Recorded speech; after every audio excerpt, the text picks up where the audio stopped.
देखिए, ये हमारा सेकंड मेथड है जो हमारा revaluation of assets and reassessment of liabilities के अंदर है।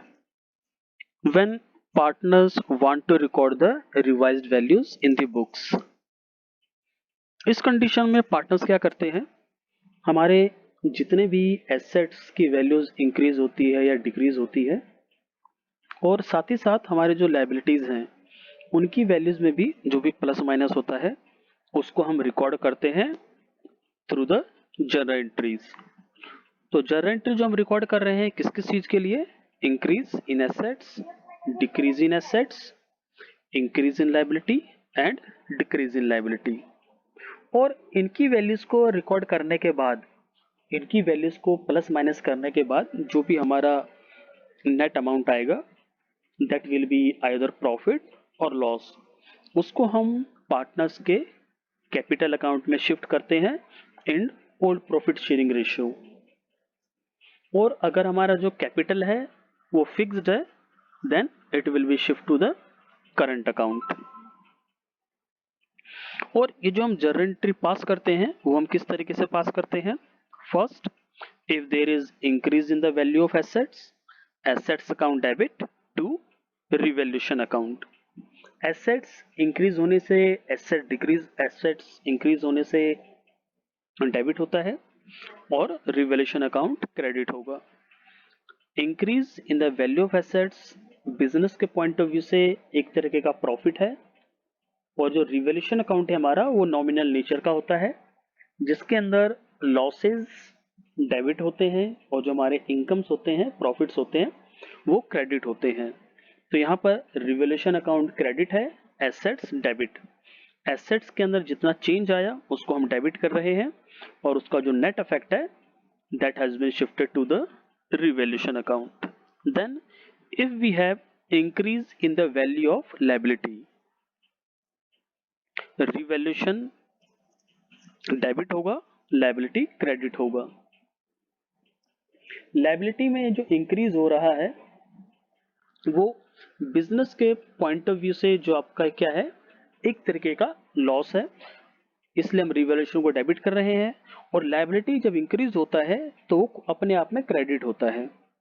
तो increase in value of liability, revaluation account debit to liability. Then if there is decrease in the value of assets, अगर एसेट्स की वैल्यू डाउन हो रही है तो एसेट्स क्रेडिट होगा। और यहाँ पर जो आपका डिक्रीज इन एसेट्स को हम एज अ लॉस ट्रीट करते हैं उसके लिए रिवैल्यूएशन अकाउंट डेबिट होगा, revaluation account debit to assets account. Then अगर हमारी जो लायबिलिटीज हैं वो डिक्रीज कर रही हैं तो लायबिलिटीज जब भी डिक्रीज होता है डेबिट होता है और डिक्रीज इन द लायबिलिटी को as a part of income हम रिवैल्यूएशन अकाउंट के क्रेडिट में शिफ्ट करते हैं। तो हमारा जर्नल एंट्री होगा liabilities account debit to revaluation account. और ये जो चार एंट्रीज हमने की हैं, चार टाइप की एंट्रीज की हैं, इनको अकाउंट में जर्नल एंट्री करने के बाद हम जो ड्यूरिंग द ईयर जो भी आपका रीअसेसमेंट ऑफ लायबिलिटीज है या रीवैल्यूएशन ऑफ एसेट्स है उससे जितना भी प्रॉफिट या लॉस हुआ हम उसको फाइंड आउट करेंगे। In case there is a profit then revaluation account debit and partners capital account will be credited. जितना भी हमें प्रॉफिट हुआ है वो हम सभी पार्टनर्स में इनके ओल्ड प्रॉफिट शेयरिंग रेशियो में डिस्ट्रीब्यूट कर देंगे। And if there is a loss then all the partners will be debited and revaluation account will be credited।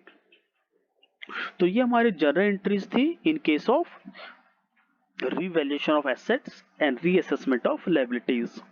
And on the basis of these journal entries, if we post these entries to form an account that will be known as revaluation account।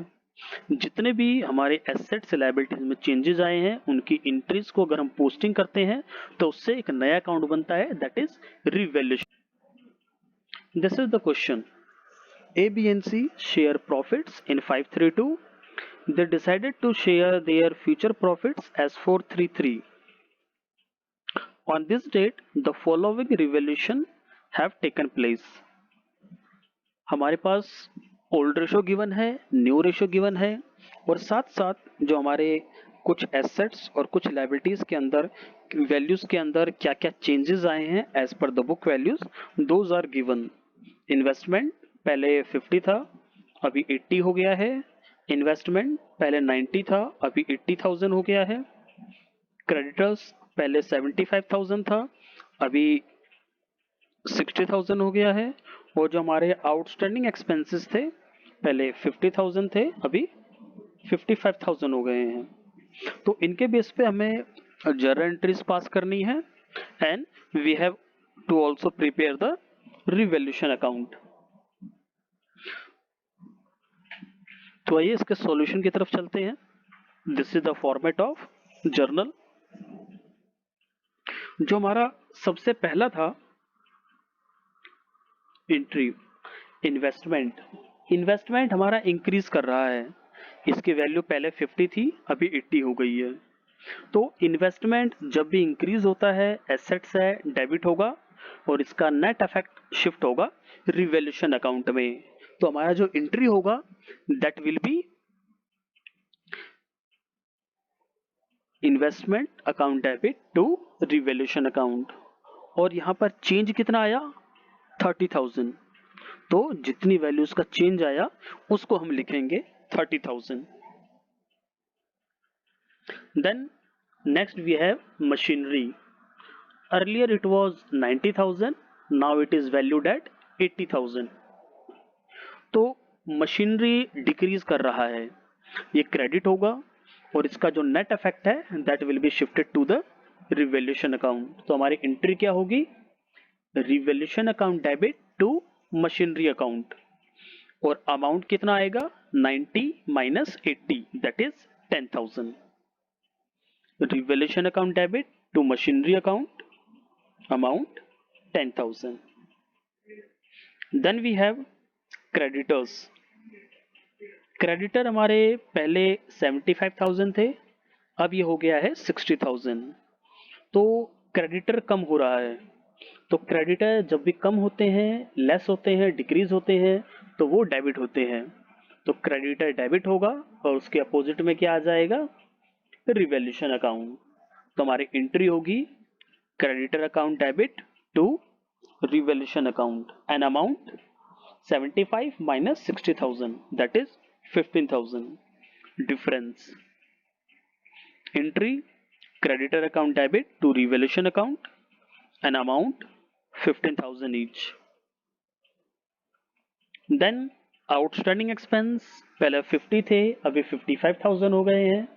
तो liability increase हो रहा है, liability credit होगा, और इसके against revaluation account debit होगा।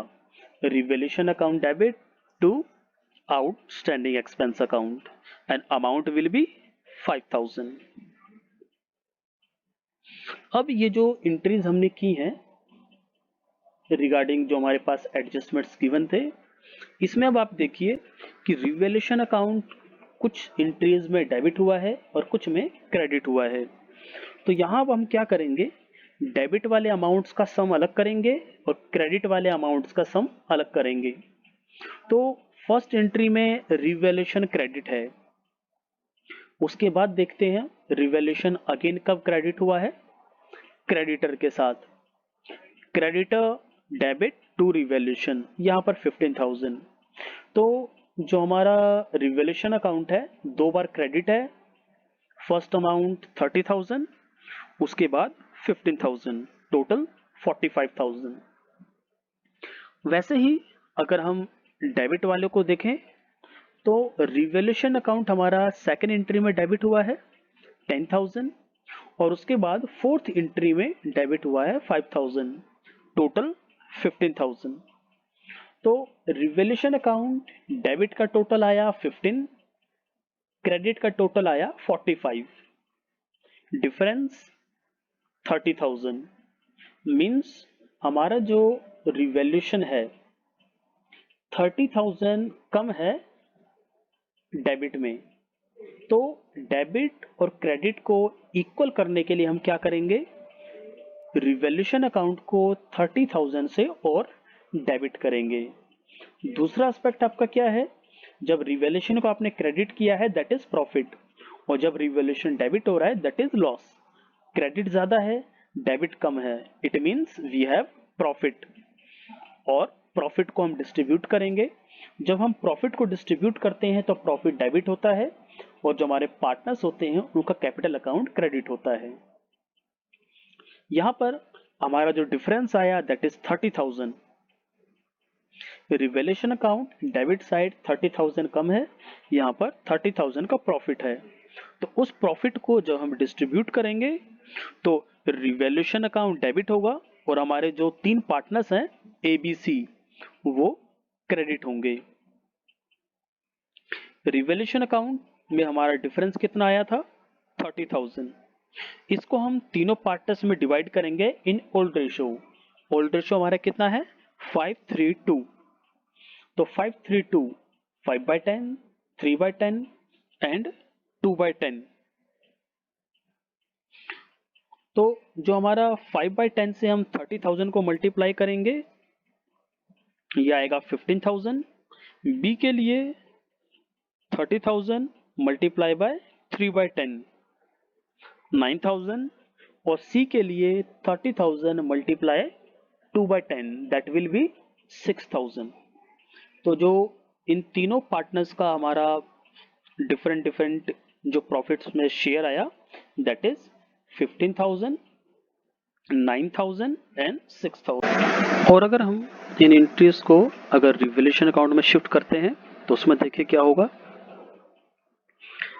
हमारे पास 4 चीजें गिवन थी, investment, machinery, creditor, outstanding expense. Investment increase हो रहा है, रिवैल्यूएशन अकाउंट के पॉइंट ऑफ व्यू से प्रॉफिट है, उसकी एंट्री क्रेडिट में होगी, अमाउंट 30,000। देन मशीनरी डिक्रीज हो रहा था, उसकी एंट्री डेबिट में होगा, 10,000। देन क्रेडिटर्स, क्रेडिटर्स डिक्रीज हो रहे थे, उसकी वैल्यू क्रेडिट में शिफ्ट होगी, और जो हमारा आउटस्टैंडिंग एक्सपेंस था वो इंक्रीज हो रहा था, वो चला गया डेबिट में।